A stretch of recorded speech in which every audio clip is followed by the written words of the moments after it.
రామోజీరావు మృతికి ఏపీ రాజకీయ ప్రముఖులు సైతం నివాళులర్పించారు. ఆయన మరణం తెలుగు జాతికి తీరని లోటు అని ఆవేదన వ్యక్తం చేశారు. పర్పస్ కోసం పుట్టిన వ్యక్తి ఈరోజు చనిపోవడం జీర్ణించుకోలేకపోతున్నాం.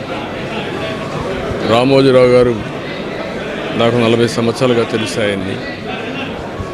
ఆయన అనునిత్యం సాధన చేసింది, సమాజ హితం కోసం పనిచేశారు, ఈ తెలుగు జాతి కోసం పనిచేశారు.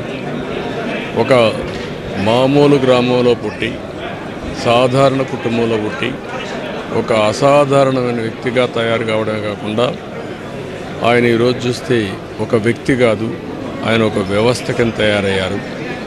రామోజీరావు గారి ఆయన మృతి వార్త తెలియజేశారు. చాలా దిగ్భ్రాంతిని కలిగించింది, చాలా బాధ కలిగింది.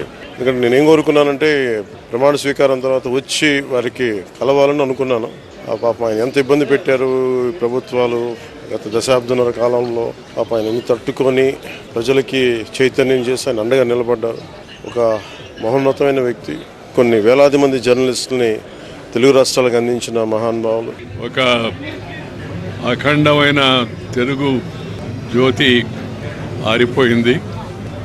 శ్రీ రామోజీరావు గారు ఒక వ్యక్తి కాదు, ఒక శక్తివంతమైన వ్యవస్థ. ఆయన జీవితంలో స్వయం కృషితో కష్టపడి అనేక రకాలైన రంగాల్లో విజయం సాధించి పైకి వెళ్ళిపోయాడు. ఒక ధ్రువతారగా ఎల్లకాలం వెలుగుతూ ఉంటాడు. యావత్ తెలుగు జాతికి, ముఖ్యంగా దేశానికి తీరనటువంటి నష్టం జరిగిందని చెప్పి తెలియచేస్తున్నాను.